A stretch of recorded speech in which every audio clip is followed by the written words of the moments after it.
Oh, hallelujah. Nyankopɔn ne yɛaba nkɛseɛ da wase anɔpɛ nsuo ne yɛdi ne yie dodo. Ɔdomfoɔ ne wo Awurade. Nti yɛbɛkɔ so ara abɔ wo din. Yɛbɛkɔ so apagya wo din. Yɛda wase bebree sɛ nnɛ nso wama yɛn ho kwan sɛ ne Nyame nkronkron nya nkitahodie. Nyame nkronkron yɛbɔ mpaeɛ ɛsrɛ wɔ ne da yi sɛ kasa kyerɛ yɛn, kasa kyerɛ yɛn, kasa kyerɛ yɛn. Ma yɛn ho kɛseɛ ɛwɔ Awurade dwumadie yi mu. Na Awurade yɛbɛwie ni atenka sɛ Nyame nkronkron wo ɛna wabɛsra yɛn na wahyɛ ho anuonyam. Ɛwɔ Jesus Christ din mu na yɛabɔ mpaeɛ. Hallelujah. Ɔdɔfoɔ me ma wakɔ abɛnɛ nso de bɛwote ase ɛsɛn dwumadie yi so. Yɛbɛfa yɛkenka nsɛm ɛfi Efesofoɔ nwoma eti 6 ne nkyekyɛmu 18 kɔsi 20. Adɔfoɔ mama yɛntie Awurade asɛm. Onyankopɔn abaawa ɔsɛmpakani Mrs. Jacqueline Ennin and Onyame name nso de ne nsɛm ɛbrɛ yɛn nyinaa yi. Ɛno nti mama yɛntie Awurade asɛm ɛwɔ Efesofoɔ nwoma eti 6 nkyekyɛmu 18 kɔsi 20. Ɔse yɛmmɔ mpaeɛ daa ɛwɔ abere nyinaa. Yɛma yɛn nyinaa hɔ na yɛmpem nkɔ so mmɔ mpaeɛ ma gyidifoɔ nyinaa. Afei Paul se mommɔ mpaeɛ ɛma me nso. Ɛnnɛ me nso so mesrɛ mo adeɛ baako sɛ mommɔ mpaeɛ ɛma me. Na Onyame asɛm a de nyinaa ɔnam me so de brɛ yɛn nyinaa no. Onyame nam so ama yɛhu ne kɛseɛ ne ne mɛniyɛ. Na yɛate n'aseɛ yie. Na mpo yɛhu yɛgyina brɛ ɛwɔ Awurade mu. Na ma bere biara a ɔbɛsoma me sɛ memfa n'asɛm nkɔ baabiara no, metimi de akɔ. Ɔdɔfoɔ. Ɛno nti ɔse yɛmbisa Onyankopɔn dɛ ɔbɛma yɛn nsɛm a ɛsɛ sɛ yɛka ɛwɔ yɛn mpaebɔ mu. Na ɔbɛda ahintasɛm adi nso de akyerɛ yɛn. Ne tirim po a ɛwɔ yɛn ho a ɛyɛ papa no, ɔbɛda ne nyinaa de akyerɛ yɛn. Na afei nso no, wama yɛhu sɛ Jewfoɔ ne amammufoɔ nyinaa ɔnam Kristo Yesu so ama yɛn nyinaa yɛasa afata bi. Yɛn nyinaa gye tom sɛ me ne wo deɛ ne yɛmmɛn Jewfoɔ adehyedie yi ho koraa.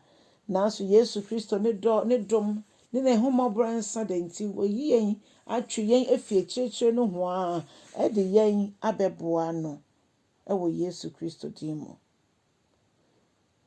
Afei Paul ɛbrɛ ɔtwerɛ saa nwoma yi na ɔda fiase. Nanso wamma fiase da no anhyɛ ne so.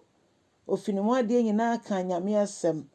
Ɛno nti menim te bia wɔ mu saa bere yi a woyɛ gye mu na wadwene yɛ so Onyankopɔn ni wɔ so. Na wadwene yɛ so Onyankopɔn apa wo daabi. Onyame sɛ merengyaa mo na merempaw mo da.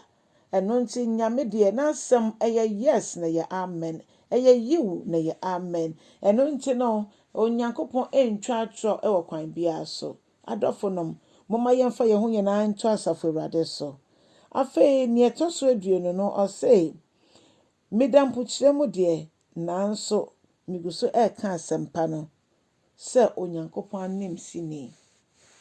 Enti mommɔ mpaeɛ na ɛma me sɛ mentimi ɛnkasa akokuduro so sɛdeɛ ɛsɛ sɛ meka. Adɔfo nom, Onyankopɔn nkurɔfoɔ a yɛde n'asɛm brɛ mo. Onyankopɔn nkurɔfoɔ a yɛpirikyi n'asɛm ɛwɔ asɔredan mu. Onyankopɔn nkurɔfoɔ a yɛyɛ n'adwuma wɔ mbeambea nyinaa wɔ wiase mu baabiara no. Ɛnna fam saa, ɛnyɛ bɛtɛɛ saa. Nipa bebree ɛfa nneɛma bebree mu. Ahoyeraw bi a efi ɔmo sikasɛm mu. Ahoyeraw bi a efi ebi hɔ a ɔhokani ɔne ne teɛ no ɛnte ɔfrɛ n'ase. Yɛsɛ ahohia bi a efi ɔmo mmɔfra mu. Awurade hu akandifoɔ nyinaa mmɔbɔ. Awurade hu asɛmpakafoɔ nyinaa mmɔbɔ. Ohu asɔfoɔ nyinaa mmɔbɔ. Asomafoɔ, akyerɛkyerɛfoɔ, ɛne obi biara wagye atom sɛ ɔpɛ sɛ ɔfa Yesu Kristo sɛ ne Awurade ne ne kra agye nkwa ne deɛ. Ɛbɛdodo a wafiri ɔbɔnsam camp no waba bɛyɛ ne tamfoɔ kɛseɛ. Ɛno nti ɛnyɛ bɛtɛɛ saa. Nanso Nyame nkronkron de nyinara ɔma yɛ ahoɔden akwankyerɛ na ɔhyɛ yɛ den no ɔno na ɛsɛ sɛ yɛsu frɛ ne sɛ Nyame nkronkron bɛhyɛ yɛn den na yɛntimi nyina enye w'adwuma fi sɛ yɛdɔteɛ ne nso na wo afrɛ yɛn sɛ yɛmmra mɛyɛ w'adwuma. Ɛno nti ɔdɔfoɔ enjei mu gyina pintin mom na wo di nkonimu a wasan twe foforɔ yɛ apa aba nso de abrɛ Awurade. Onyame nhyɛ yɛ ɔsɛmpa ka ne adwuma kyɛ asɛm yi sɛ wo unsubscribe yɛ mpakyɛ subscribe na bɔdɔn no so na afei ma yɛ kokromoti a egyina hɔ na yɛntumi ɛmfa nsɛm no ɛmfa mmra de biara. Onyame ne yɛ ahoɔden ɛno nti wobɔ mpaeɛ ma yɛn a yɛn nso yɛbɛtumi de asɛmpa no abrɛ wo. Onyame nhyɛ bebree ɛnɛ so aba ɛwɔ da yi mu na yɛnhyira ma ɔfoforɔ beebi a obedu biara no onyame asomdwoe ɛnna edi wɔ hɔ. Onyame nka wɔ ho ɛne bye bye.